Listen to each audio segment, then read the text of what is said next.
It's time to talk about 16 areas set for high growth starting from 450,000. Markets are moving quickly. The ones we're going to talk about, they will start to move even quicker. I don't want to take us too far off the list, but Laverton? You're always just trying to get it out of me. I'm giving you enough here. Together with founder of Future-Proof Property Advisory and property investor with a $10 million portfolio, Dawn Fouhy, we unpack 5 of the 16 top areas that are set for some serious longer-term growth starting in 2025. There's some Bendigo suburbs on that list. People are forgetting how fast these markets are moving. Is any Queensland on the list at all? WA? Loads of WA suburbs and a time machine. Okay, so no. No. Do you want people to make money, Todd? Putting together a broader suburb list to suit investors at several different levels. The suburb has to fit your brief and your budget. Is there one on the list that you back more than everything else? You're putting me into a real pickle there, but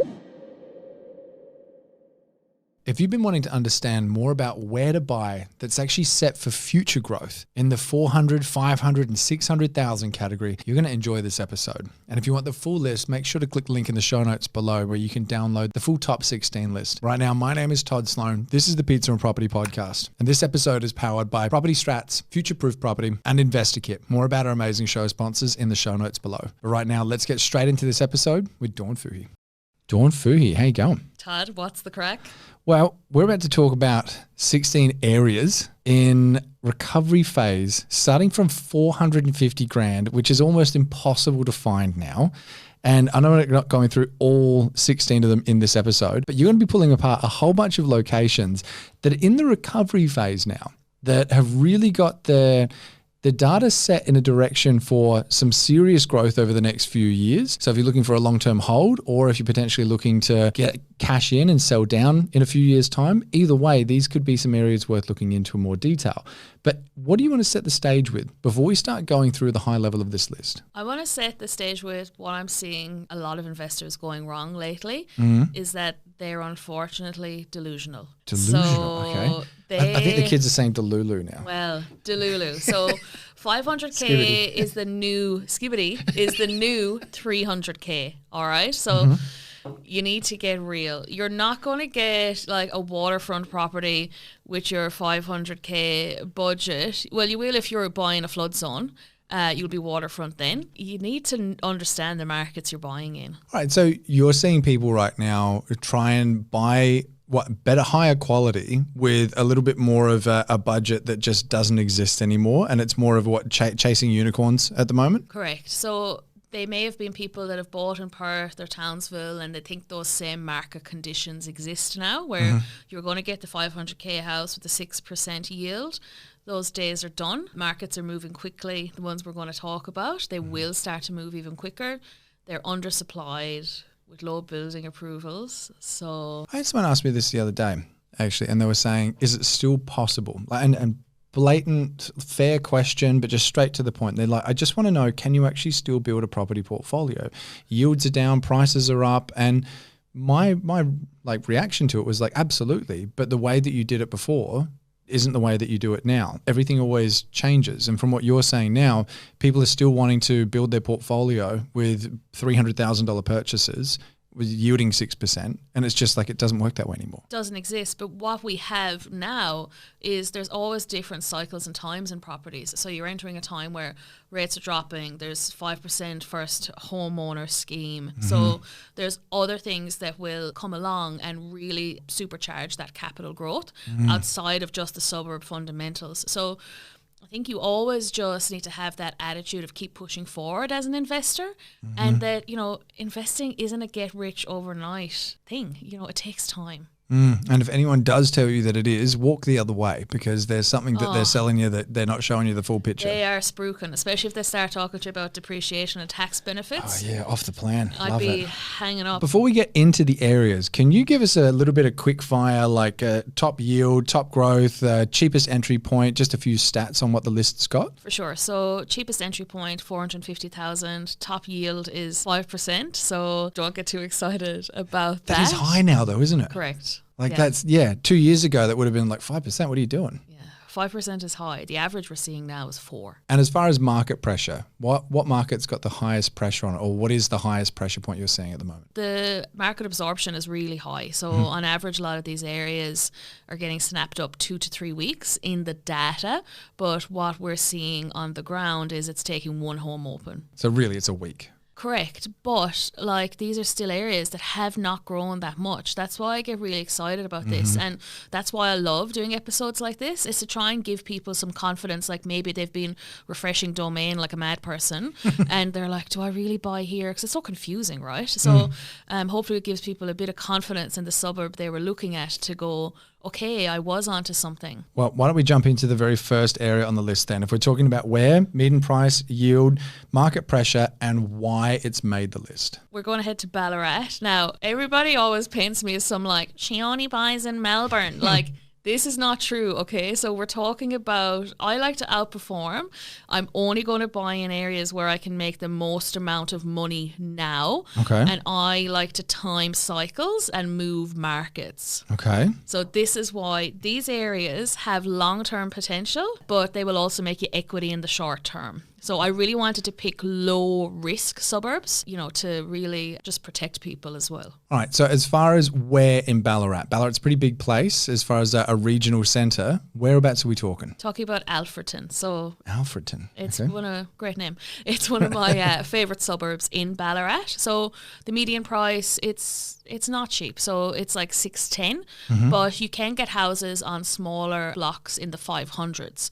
And I really want to drill this point home that you can buy something on a smaller block that's a bit newer, 500k, higher socioeconomic area, or you can get a house on land, 600 to 620. So for anyone that's looking at Ballarat and with a budget of around that kind of like 600,000 mark, what do you say to them if they're like, but I can go to Melbourne almost for 600,000?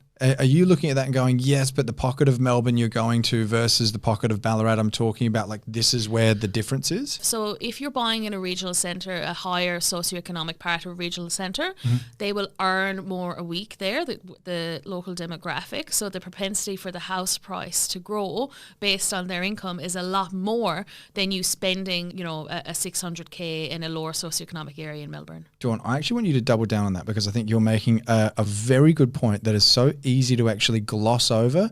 So rewind back. Actually, no, don't rewind back. Can you actually just open that up further? People get it twisted. So they try and buy really cheap in regional areas. The people there can only afford to, they'll be capped out at a mortgage at a certain price point. Higher socioeconomic pockets in regional areas, I would put my money on, they will outperform over the next 10 to 15 years. As these metro locations get more and more expensive, we're starting to see more and more people moving to the regions. These higher socioeconomic pockets will outperform. So as far as average incomes for Alfredton, it's up there. It's higher. It's definitely a lot higher. It just has a higher socioeconomic score. Gotcha. Okay. And as far as market pressure is concerned, Alfredton isn't surrounded by a whole bunch of vacant fields. No, not at all. It's done nothing the last 3 years as well. As far as growth, it's actually gone backwards. How far? Like 8%. 8%? Yeah, it went backwards. Okay. So it had a surge during COVID. And it's in its second surge now. But the fact that it's grown so little even over that 5 years, I think it has a lot to go. I think Ballarat will shock a lot of people over the next 5 to 10 years. You got a few other Victorian areas on this list, regional? Yeah. Okay. I'm just wondering, you're looking at me that way. It's like the whole Mrs. Victoria comment before, but I didn't mean it that way. It's only because I want people to be able to make money. And so if you want to make money in the short term, sorry for all the, land tax haters out there, but this is what it is, So the reason I asked the question is because I'm thinking out of the Victorian towns, because obviously Melbourne is very much not the flavour of the month, the flavour of the year right now, and so is a lot of regional Victoria. Is there one on the list that you back more than everything else? Or am I putting you into too much of a corner there? You're putting me into a real pickle there, Todd. But there definitely is. There is a region I do prefer. Yeah. But I like them all. It's hard because they all have such good fundamentals. It depends on the buyer. I'm going to get all political here. I'm not going to sit in the fence. Get off the fence. How do you feel about thinking about this for the rest of the episode and answering this towards the end? I don't want to let this question go. Oh, that's fine. Okay. All right. Let's go to the next area. Unless there's anything else. You're like a dog with a bone, man. Unless there's anything else that you want to actually say about Alfredton or share about it. The vacancy rate is 0.9. A stock on market's 0.4. There is 3 weeks of inventory and the days on market are 40. So she's going in the right direction. 3 weeks of inventory. So that's like pressure's really mounting now. Yeah, because there's no stock. So, this is what people are forgetting. Like a lot of people I've seen even in Bendigo in the last 6 months have made 100 grand. So like Bendigo is like off to the races. There's some Bendigo suburbs on that list as well. People are forgetting how fast these markets are moving. It was only a year ago. I remember looking on realestate.com and looking around Ballarat. More specifically, it was around like Sebastopol. And I think there was more houses for sale there than were in some suburbs. That was the best time to get in there. Like everything. But everything was pointing to it growing. But this is what people miss. People are waiting on data for it to show that price change has happened. That you're 3 to 6 months late when everybody else has made their, 100 grand, or you look at a market and you discount it because there's too much stock, but you haven't even delved into what the economy is like, what the unemployment rate is like. You can never look at a metric in isolation or rely solely on data. I don't think you can rely solely on data. I do actually want to talk to you about the difference in data at the moment. There's a bit of that with some platforms now where there's a bit of conflict, but I feel like I'm going to get us onto a totally different episode if I start unpacking that one with you. Should we move into area 2? We should, absolutely. All right, what's the next area? So let's talk about West Albury. Regional New South Wales has had a real resurgence. We're seeing so much more interest and buyer activity in regional New South Wales. And is there somewhere specific in Albury, or are you talking like just all of Albury at the moment? So West Albury is the best one from a data perspective for me. Over the last 5 years, it's only grown 28%. There's 30% renters to owners, 0.28% stock on market, and days on market are 43, and there's really good market absorption there. Now those houses there are around 600 as well, but I really want to drill that point again of, if your budget is lower, I'd prefer my style of investing, if your budget is lower, to buy a smaller house in a major regional centre than spend 600k in Shepparton, which is what I'm seeing. All right, why? I just think it's important. The data set isn't going to tell you who's actually buying there. So pick up the phone, talk to the top 5 agents in the area and ask them what percentage of their stock are they selling to investors, and what percentage are they selling to first home buyers, downsizers and upsizers. So you're really wanting to chase markets that have got that fundamental of first home buyers, upsizers, downside, like true purchasing, not just being flooded with investment. Correct, because I want to see that price growth being sustainable and not being a bubble. Because I think it's important to protect your portfolio and really future-proof your portfolio from that aspect. You need to really get on the phones and understand who's buying in that area. Future-proof it. I see what you did there. Yeah, that's good. Lame, I know, right? God, I'm cringing at myself. Jeepers. So West Albury, all right, median house price around 600,000, 0.28% stock on market, days on market, or was it 40 something? 43. 43. Okay. What about rental yield? Decent yield? Like 4.5%. 4.5%. Okay. All right. So 4.5% is an average. And as far as the why is concerned, why has this made the list? Like what's the last sort of 5-10 years of growth looking like here? So for me, it's the part of Albury that's grown the least, that has good socioeconomic fundamentals to continue with growth above 600k. So if this was an area that, was really low socioeconomic and it was already priced at 600 to 650, how much more room does it have to grow unless there's actual gentrification happening? That's not going to show up in the data yet. Anything else you want to talk about with West Albury before we move on to Area 3? I just think Albury Wodonga is a real powerhouse economy-wise. I have West Wodonga on the list as well. They'd be my 2 top picks in that region, just from the economic diversity standpoint. As far as the difference between Albury and Wodonga, No. Well, this is what I was going to say. And it's something that I'd like to actually pull apart in a little bit more detail. But some people I talk to are like, oh yeah, Sheep Station. Oh, it's so different. And other people are like, no, it's just basically, do you want to have like Victorian land tax and rules or New South Wales land tax and rules? 100%. Well, I suppose it's like their kind of state of origin, it's Albury versus Wodonga. I just thought I'd ask your thoughts on that. So what is area number 3 on the list, Dawn? So I'm going to go to Metro Melbourne. And again, I'm always hesitant to talk about these areas, but here we are. Hoppers Crossing. So it's actually one of my favourite areas in Melbourne. I'm really bullish on it, and I'll tell you why I'm bullish, okay? So the surrounding suburbs of Hoppers Crossing is Point Cook and Williams Landing. You're going to get the ripple effect. The price difference between those two suburbs is about 200k. Hoppers Crossing is great because it only has 0.2% of building approvals. And you can still buy a house there under $650. Right, and Hoppers Crossing. So you're still looking at an affordable buy-in price, around $650,000. As far as the rest of the stats, rental yield, market pressure, what's it looking like? So days on market are 26. Stock on market is 0.23. The market absorption, it's around that 3 weeks again, but again, the data is lagging. So we're seeing stuff, they sell a lot at auction, but I guess there's no perfect suburb. So the vacancy rate is a bit higher here in this suburb. It's 3.5%. It's heaps higher. It is heaps higher, but you have to remember that a lot of people might have been looking at this suburb, seeing that it looks good. What we are predicting will happen is we've got the rate cutting cycle, the 5% deposit for first home buyers. This is an affordable area, 23 kilometres from the city. The vacancy rate will drop once it becomes unaffordable for investors or doesn't make sense anymore. So we're looking at this area with like a 2-year lens. So yes, it might take you a little bit longer to get the property rented out, but there's no perfect suburb. There's a little bit of that in Melbourne at the moment from investors that I'm speaking with, that properties aren't flying off the shelf rental wise, but it's like just hold on, because it might be a little bit slower. What about your own Melbourne property? I'm a part of the reference that I'm making. Yeah, it was 3 weeks.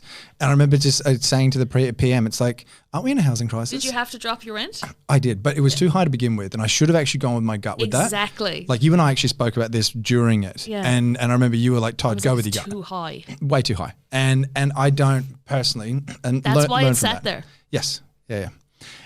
But I still think it would have sat there anyway, because even when we dropped it, there was only like 4 or 5 groups. Then we've got other properties in different parts of the country. There's 50 groups. But how much has your up. property grown though? Well, it's done well, but the capital growth side of things, that hasn't shot the lights out. It was more so the reno that we did. Yeah, well, of course. Well, yet is the whole thing. I don't want to get all Meghan Markle and yet. God, have you seen that? Oh, she's just, yeah. Anyway, but so what you're saying is, and from what I've experienced and talked to with other investors as well, is your vacancy might be a little bit unattractive to begin with, but put it on the nose, just wear it, because the capital growth side of things is going to outweigh a few extra weeks or potentially a month of vacancy in the beginning if you're looking at this through a long enough term lens. Correct, because you look back in 3 years and you'll be like, I should have listened to that Irish girl when she was talking about this Hoppers Crossing place. Fair play to you. And fair play to you. And it's the same as Werribee. So Werribee's on this list as well. You can get great houses under 650, but it has that detractor of the vacancy rate. This is what I actually wanted to point out.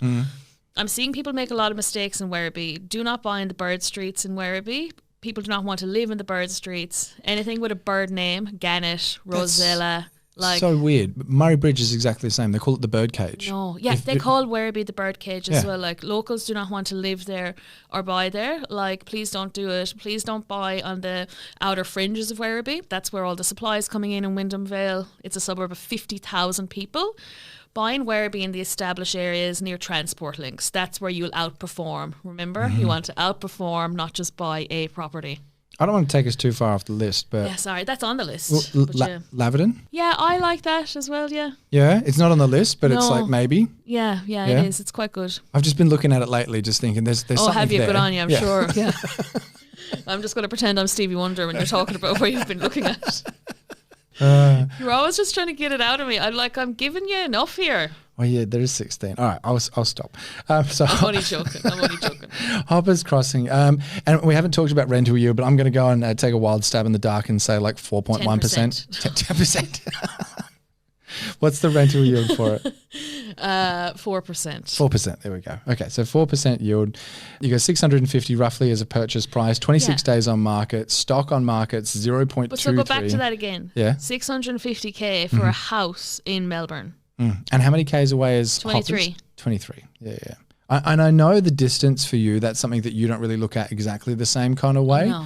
Yeah. I'm all about affordability, value, and who's buying there. That really bothers me. That's a whole nother one to unpack for a different time. Is there anything else you wanted to talk about with hoppers before we move on to the final two that we're going to unpack before? No, it's just I'm bullish on hoppers and Werribee in certain pockets. Okay. And are we just going to stick to Victoria, or do you have a few other places? Well, I'm going to talk about Tassie, so look out. Tassie. Okay. Now, this is a state that's not getting any airtime, but I've got a feeling that over the next kind of 12, 24 months, that's going to change quite a bit. But so you want to talk about where in Tassie? So I'm going to talk about Launceston, and I'm going to talk about the area that presented the best data to me under 650. That's an area called Youngtown. It has 36 days on market, are at 36.23 of stock on market. Does it ironically have an aging population? Or? No, it's actually not. It's kind of like a lot of like living up to the name. Mate. There you go. They're dad jokes. Yeah, I've got Fred now. I'm allowed to make them. You know, that was actually pretty good. Yeah, it took me a while. It took me a while for it to land. I was like, but again, the yield is only 4%. What's going on with the yields everywhere? It's affordability. It's tough times, isn't it? Yeah, well, there's only so far rents can push up when you're talking about like average wages as well. I'm not telling you to like rush out and buy in Tasmania. I just wanted to have an interesting option on there. If you have 4 or 5 properties and you're like, oh, I'd like to buy a piece of, dirt in Tassie. Youngtown is looking pretty good from a data perspective, but maybe, take a trip there. Tell me about the median price and a few more of the stats of Youngtown. The median price, 620,000. 620,000. Okay, so 620K. And you just said the rental yield before. What was it again? 4%. 4%. Okay.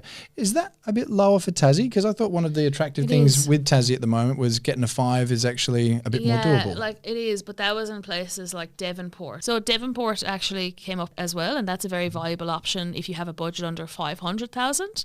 For me, Youngtown just had better fundamentals, and it's at a higher price point. But definitely for you guys, you can explore looking at Devonport further too. Okay, so lower price point and potentially a little bit of a better yield, but you don't feel the fundamentals are as strong as a place like Youngtown. For me personally, and everybody has a different style of investing.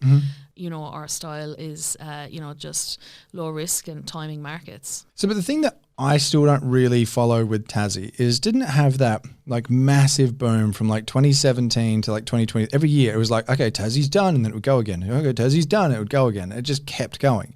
How is there still juice left in the tank? Well, when you look at that growth, it was starting off from the really affordable price points. The next wave that we're seeing and what's showing up in the data is suburbs that are perhaps at a higher price point. So you've areas in, Hobart like Howrah. So those areas are like, 700,000. Or you have Youngtown, which is around the 600,000. They have had minimal growth over the last 5 years comparative to the cheaper suburbs that have grown a lot. And regional Tassie still has a lot of opportunities, like, Devonport, Burnie, they all grew like an absolute truckload. But just keep an eye on the data there. I'm not telling you to go and buy your first investment property there.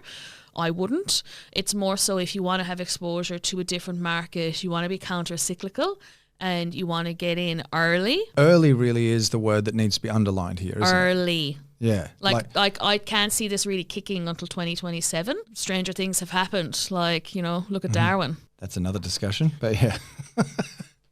All right, so we're talking Youngtown, 620, 4% yield. It's got a lot going for it as far as its demographic. We're talking about a potentially higher price point than a lot of areas in Tassie, potentially a little bit of a lower yield, but because of that counter-cyclical movement, and you're looking at the boom that happened for such a long time, 2017 to around 23, that was more the bottom end. Hence why you're looking at this portion of the market. Correct. Got it. So is there anything else that you want to add to Youngtown before we move on to the final area we're chatting about today? No, I just hope Tassie gets an AFL team. That'd be good. I didn't know they didn't have one.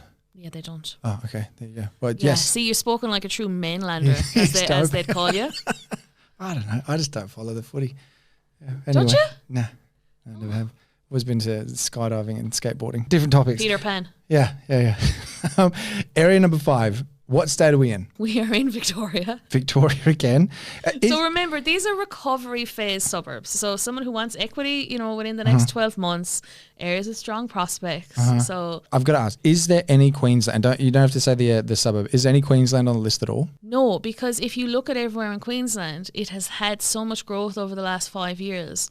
Why on earth would I want to buy in somewhere that's had 100% growth? Any South Australia on the list at all? No, like I could have You're said... looking at me like I'm saying something ridiculous. No, because to you. like Mount Gambier came up in the data, but that's fine. But hasn't people been talking about Mount Gambier for like 5 years? I'm just cutting through states right now. And I'm not even getting frustrated. I'm If you're listening on iTunes or Spotify right now, head on over to YouTube so you can see the look on Dawn's face as I'm asking these questions. I want people to make money, Todd, Okay, final. WA. On the list at all? Loads of WA suburbs on there and a time machine. Okay, so no. No, well, listen, because I'm sure there's going to be people saying, Perth is about to hit its second wind or whatever they say. Really? Like, Armidale has grown like 150% over 5 years. Like, whatever floats your boat, that's not the narrative I'm pushing.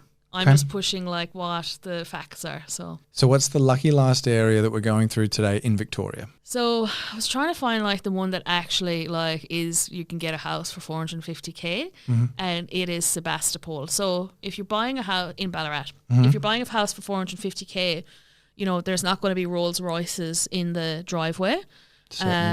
No, so it's going to be a lower socioeconomic area, but you can buy a pretty decent like house on a smaller block for 450,000. You can buy a house on a bigger block of land, still under 500k, but the house may need restumping.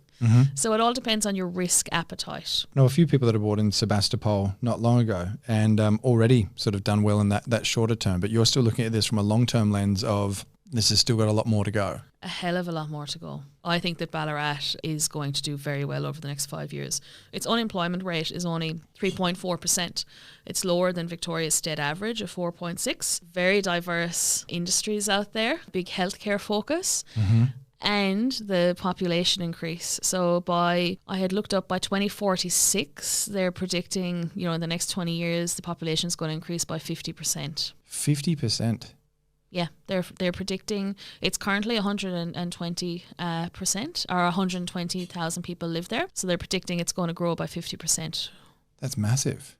For a smaller area, it is. Yeah, absolutely. Okay. And Ballarat is only like an hour drive to Geelong as well. I don't know if people realise how close all these areas actually are. Well, it's about an hour from Melbourne too, isn't it? Just over? Oh, like an hour and a half. It depends who's driving. Yeah. Or what time? I guess I'm talking about driving there from Adelaide when it's early in the morning. But if you're actually driving like peak hour, there's no way you're getting there in like an hour and a bit. No, like an hour 45. Okay, I'm way off. So it's got good proximity to Geelong. It's got good proximity to Melbourne. It's its own standalone city though in itself. Correct. Like it's not, and this is one of the things that I find, and it's why I actually enjoy doing the on the grounds, because you and I have been to a lot of these areas. If you haven't actually been there before though, it's a very different feeling. I still remember Have you been there? I have. It's beautiful. I still remember the first time I went to Ballarat. It was actually when I walked to Melbourne from Adelaide, and I remember walking through it, and I'd never been there before. This is Did you like for like fun or for charity? Charity. I was going to say. Yeah, I was bored. You just like. I really liked Forrest Gump when I was a kid. Run. But I remember walking through there and just being blown away at like the beautiful houses, like the shopping centres, everything about it was just a heritage vibe. It was lovely. There's really great restaurants there. Yeah, I really like the Sebastopol just because of that affordability. I'm big on affordability. The rents everywhere are just horrible. I think that's the downside to any of these Victorian areas that I'm mentioning is that the yields are, But is it just Victoria now though? Like think about it. Well, almost every area is like 4 or 5%, and that's doing really well. Otherwise, it's more like 3 to 4%. Buy a place in Adelaide now, you're not getting 5% anymore. You used to be able to do that with your eyes closed. Unless you're going to Whyalla. Yeah, that's a different story though. But yeah. Okay. You bought in Whyalla? No, have you? No. Have you been there? Yes. Oh. Yeah. Not going back. Not for me. Some people have made great money out of it though. Like again, I'm not saying you can't, but not for me personally. By the sounds of things, not for you. Not for my risk appetite. No. But yeah, I think it's a pretty succinct list. There should be something on there for everybody. My final question for you, Dawn. Sebastopol. We're going into a lower socioeconomic area on the list now.